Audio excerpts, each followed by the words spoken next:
In a world where dreams are mocked and class defines worth, one maid dared to dance against fate itself. This is the story of Maya, a woman who turned humiliation into rhythm, and rhythm into victory. Stay tuned till the end, and for more inspiring stories like this, don't forget to subscribe to Simply Stories. The mansion was silent, bathed in the dim glow of chandeliers that shimmered like captured stars. The echo of laughter from the earlier dinner faded through the marble corridors, leaving only stillness behind. The servants had gone to bed, the guests had retired to their lavish suites, and the grand ballroom, once filled with applause, stood empty. Empty, except for one soul who refused to let the night end. Barefoot and graceful, Maya Johnson glided across the polished floor, her reflection moving beneath her like a forgotten dream. The hem of her plain maid's dress fluttered with each turn. Her eyes were closed, her lips whispering a rhythm that only her heart understood. There was no music, no partner, no applause. Yet she danced as though the silence itself were her orchestra. Every step she took carried the weight of her exhaustion, yet her movements were light, almost ethereal. The world called her a maid, but in that moment she was a dancer, free from every cruel whisper that bound her to servitude. During the day, she lived in the shadows of luxury. She scrubbed marble floors until her hands turned raw, dusted shelves lined with art she could never afford to touch, and served guests who never looked her in the eye. They saw her uniform, never her soul. They saw a maid, never a woman with dreams. But at night, when the chandeliers dimmed and the grand pianos rested in silence, Maya allowed herself to become the woman she wished she could be. Tango was her secret world, its fire, its passion, its precision. Every motion was both rebellion and prayer. It was everything her life wasn't. Bold, elegant, unapologetically alive. She had learned it from fleeting glimpses, videos played through cracked phone screens, reflections in shop windows, stolen moments watching couples dance through the glass of a downtown studio. She had no teacher, no costume, no partner, only the burning desire to move, to feel, to be more than invisible. But that night, fate found her. The sound of footsteps broke through the stillness. Maya didn't hear them at first. She was lost in the rhythm of her heartbeat. But a low chuckle made her freeze. Her eyes snapped open, breath catching. There, standing by the tall oak doors, was Alexander Langston, the owner of the mansion, the man whose wealth filled every corner of her days. He was not alone. Behind him stood a few of his friends, men in black suits, women in glittering gowns, all holding glasses of wine, their laughter slithering through the air like a cruel melody. They had come back early from the gala. For a long moment, Alexander simply watched, his smirk growing wider. "Well," he said, his voice dripping with amusement, "looks like our maid is auditioning for the ballroom." The others laughed, their giggles sharp enough to wound. Maya's heart pounded in her chest, her feet frozen in place. Alexander walked closer, circling her like she was part of the evening's entertainment. "Tell me, Maya," he said smoothly, "what is this? Practicing for the next servants' festival?" His friends chuckled again, one whispering, "She's actually not bad, for a maid." The mockery burned her ears, but Maya stood still, trying to breathe, trying not to show the storm inside. Then Alexander smirked and said the words that would carve themselves into her soul. "If you ever dance that tango perfectly," he said, loud enough for everyone to hear, "I'll marry you myself." The room erupted in laughter. Glasses clinked. Someone even applauded.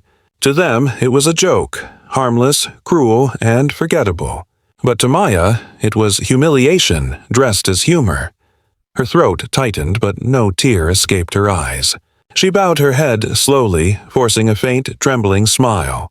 "Thank you, sir," she whispered softly, the words almost breaking as they left her lips. Then she turned and walked away, quiet, measured, graceful even in defeat.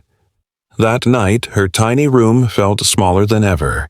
The cracked mirror above her dresser reflected her face, tired, stained with invisible bruises. She sat on the bed, the laughter from earlier echoing in her head like a song she couldn't escape. She could still see Alexander's grin, still hear the sound of glasses clinking to her shame. But as the clock ticked toward midnight, something changed. Beneath the pain in her chest, something stirred, something fierce. It wasn't anger. It wasn't pride. It was resolve. She stood, walked to the mirror again, and looked at herself. Really looked. For the first time, she didn't see a servant. She saw a dancer, trapped beneath the weight of dust and duty. Her reflection stared back, fragile yet determined. Slowly, she whispered to herself, her voice steadying with every word. "One day, I'll dance that tango perfectly." Outside, the world slept. Inside that small room, a dream awakened. And though no one saw it, that night was the beginning of everything. The night a maid decided she would no longer just clean the floors of the ballroom. One day, she would own it with her steps. The morning sun rose softly over the Langston estate, its light spilling across the marble halls that had once echoed with laughter at her expense. In the servants' quarters, whispers filled the air. The gossip was relentless, spreading like wildfire through every corridor. They called her the dancing maid, half in mockery, half in disbelief. Some found it amusing, others pitied her. A maid learning tango? What next? They scoffed, their laughter sharp enough to cut through the walls. But Maya didn't flinch anymore. The sting of ridicule no longer broke her. It forged her. Something inside her had shifted that night. The pain that once made her small now burned like a quiet flame, steady, untouchable. When her chores were done, she would slip away during lunch breaks, walking through the cobblestone streets of the old city. The air there was different, alive, humming with art and music. It was in one of those wandering afternoons that she first heard it, the faint rhythm of a bandoneon, the heartbeat of tango, drifting out from a narrow alley. She followed the sound until she found herself before a modest little dance studio, its sign faded, its windows fogged with age. Inside, she saw an older man teaching a young couple how to move as one. His voice was firm but kind, his steps measured. The way he guided them wasn't just technical. It was emotional, almost spiritual. She stood outside, mesmerized, until he noticed her through the glass. Their eyes met, hers curious, his guarded. She hesitated, then pushed open the creaky door. The wooden floor squeaked beneath her shoes as she approached. "I'm sorry," she murmured, clutching the edge of her apron. "I didn't mean to interrupt." The man, Mr. Garcia, as the plaque on the wall read, studied her for a long moment. "You're not here to dance, are you?" he asked. His voice carried years of wisdom, but also a trace of skepticism. Maya hesitated before replying. "I want to learn," she said softly. "I'll clean your studio, wash the floors, anything you ask. Just let me learn." At first, he refused. "Tango is not for everyone," he said, shaking his head. "It requires time, discipline, and most of all, soul. You can't buy it, can't fake it." But when Maya didn't move, when her eyes didn't lower, he saw something there, a hunger that no mockery could kill. He sighed, setting his cane aside. "Fine," he said finally. "You can stay. But remember this, you will not dance to impress. You will dance to express." And so began her secret lessons. Days melted into weeks, and the rhythm of her life changed. Before the sun rose, she was in the mansion kitchen preparing breakfast for the wealthy. By noon, she was sweeping floors at Mr. Garcia's studio, moving between cleaning cloths and dance steps. And by night, when the world slept, she practiced. Silently, endlessly. Her reflection became her only partner, the broom her only support. She'd close her eyes and imagine herself in a red dress, confident and fearless. Her feet blistered, her muscles burned, but she refused to stop. Every stumble made her stronger, every failure another lesson in grace. Mr. Garcia watched quietly as she grew from hesitant to powerful. He saw how her movements began to carry emotion, sorrow, pride, defiance. "Good," he would say. "Now you are no longer copying the steps. You are speaking through them." And Maya, drenched in sweat and hope, would smile through her exhaustion. Meanwhile, across the city, preparations for the Langston Charity Gala were in full swing. Invitations had gone out to politicians, socialites, and investors. It would be the event of the year, a night of luxury, laughter, and spectacle. This year, Alexander Langston decided to include a dance competition to entertain his elite guests. Dancers from across the city were being invited, and he would personally serve as one of the judges. When Maya overheard two housemaids discussing it while polishing silverware, she froze mid-step. Her heart began to race. A dance competition. In the same ballroom where her dreams were once ridiculed. The same floor that had witnessed her humiliation. For a moment, fear gripped her. She could already hear their laughter, see their sneering faces. But then another voice rose inside her, quiet but unyielding. This is your moment. That night, after everyone had gone to bed, she stood once again beneath the grand chandelier, the same one that had lit her shame. The moonlight spilled across the floor, turning marble into silver. She closed her eyes and remembered every step she had practiced, every word Mr. Garcia had told her. Then she whispered to herself, almost like a vow, "No one will laugh this time. They will listen." And as the clock ticked past midnight, Maya began to dance. Not for applause, not for revenge, but for freedom. Every turn was defiance. Every breath was faith. The mansion that once felt like a prison now trembled beneath the rhythm of her redemption. What had started as humiliation had turned into her greatest weapon. And though no one saw her that night, her spirit had already stepped into the spotlight. The mansion was alive again, glowing beneath 1,000 golden lights. Laughter floated through the grand halls, the clinking of champagne glasses mingling with the hum of music. Perfume lingered in the air like an invisible crown of luxury, and velvet gowns swept across the marble floors that sparkled as if they remembered every story ever danced upon them. It was the night of the Langston Charity Gala, the most anticipated event of the season.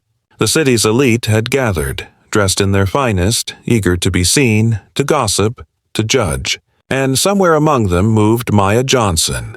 Dressed in her simple maid's uniform, her head bowed. Her expression calm, she carried trays of drinks, gliding silently between laughter and whispers. Her eyes lowered to avoid the gazes that once mocked her. To everyone, she was still invisible, just a servant weaving through the glitter. But beneath that stillness her heart thundered. Every sound, every flash of light, every brush of silk against marble reminded her of what she had come here to do. This was her battlefield, and tonight was her reckoning. The competition began with grand flair. The first couple moved like fire and wind. Perfect form, perfect beauty, practiced smiles that dazzled the crowd. Then came another pair, then another. Professionals, polished and flawless. The audience clapped politely, sipping their wine, murmuring critiques like they were judging art instead of heart. Maya watched from the side, hidden behind a column, her pulse racing. She had no partner, no costume designer, no family cheering for her. All she had was her belief that her dance was more than movement. It was survival. Then came the final announcement. The host, a tall man with a polished smile, looked at the card in his hand, smirking as if it were a joke only he understood. "And for our final performance of the night," he said, pausing dramatically, "please welcome Maya Johnson." The room fell into stunned silence, then gasps rippled through the crowd like a wave. The same guests who once mocked her exchanged amused glances, some covering their laughter behind gloved hands. "The Maid," someone whispered. "She's performing?" Another voice chuckled. "Oh, this should be entertaining." Even Alexander Langston, seated at the center table, frowned in confusion. He had not approved her name, nor imagined she would dare. But before he could signal anyone to stop it, she appeared at the edge of the stage. Maya stepped forward slowly. Gone was the maid's uniform. In its place, she wore a simple red dress. Not new, not expensive, but graceful. It hugged her shoulders, flowed around her ankles, and caught the light with every breath she took. It wasn't the dress that made her radiant. It was the woman within it. The lights dimmed. The audience quieted, and for the first time in that mansion's history, silence carried weight. The music began. Soft, haunting, full of longing. A single note stretched through the air like the first breath after heartbreak. Maya closed her eyes, inhaled deeply, and began to move. Her first step was gentle, a whisper of motion. Then another, firmer, confident. The rhythm took hold of her, not as a command, but as a release. Her hands moved with precision, her body a story carved from pain and resilience. Every turn she made spoke of the nights she danced alone in the dark, of the laughter she endured, of the promise she made to herself. The same marble floor that once drank her tears now reflected her strength. Each beat of the music became a heartbeat of her life. She spun, paused, dipped, and rose again, not performing, but transforming. The air grew heavy with awe. The people who once looked down on her now leaned forward, unable to look away. Even Clara Whitmore, the woman who had once sneered that Maya should stick to cleaning, sat frozen, her champagne glass trembling in her hand. By the middle of the performance, the audience had forgotten she was a maid. They saw only a woman, strong, graceful, magnificent. The fire in her eyes burned brighter than the chandelier above her. Her every movement demanded respect, not sympathy. And when the final note of the tango struck, she ended with a stillness so powerful that even the air seemed to bow to her. For a moment, there was silence. Deep, reverent, almost sacred. Then came the applause. It started as a few hesitant claps, then swelled into thunder. People rose to their feet. The same mouths that once mocked her now cheered her name. Maya stood there, breathing heavily, her heart racing, her eyes glistening, not from tears, but from victory. Alexander Langston rose slowly from his seat, his expression unreadable. He walked toward her through the sea of applause, his gaze fixed on her as though seeing her for the first time. He reached the center of the stage, extending his hand with sincerity. "Maya," he said softly, his voice stripped of arrogance, "if I dance this tango with you, maybe I'll be the lucky one." The crowd gasped, enchanted by his words. Cameras flashed, and for once, every eye in the room was on the maid who had just rewritten her story. The applause returned, louder, brighter, echoing through the marble halls, but Maya only smiled, calm and knowing. She looked at his hand, then into his eyes, and didn't take it. She bowed gracefully, her red dress flowing like fire, and stepped back. The audience erupted again, louder than before, because in that quiet refusal lay her greatest victory. She didn't need a partner to complete her dance. She had already found her rhythm, and it was her own. The ballroom was still echoing with applause as Maya stood there, her breathing steady, her spirit untamed. The lights shimmered against her red dress, catching the tiny flecks of dust that seemed to dance along with her. She smiled faintly, not out of pride, but peace. When Alexander extended his hand, she saw something in his eyes she had never seen before. Humility. But she also knew that this was her moment of truth, not his redemption. She took a deep breath, met his gaze, and said softly, "You don't marry someone because they learned your dance. You marry them when they understand your rhythm." Her voice was calm, yet carried the weight of her entire journey. Then, with quiet grace, she bowed before the audience, turned, and walked off the stage. The crowd rose to their feet, applauding not just the performance, but the courage of a woman who refused to be defined by her past. That night, Alexander sat alone in the vast emptiness of his mansion. The chandelier that once gleamed with arrogance now felt dim. His reflection in the mirror didn't show the proud millionaire everyone admired. It showed a man humbled by a maid's strength. He thought about how he once mocked her dreams, how he saw her as someone small, unworthy of the spotlight.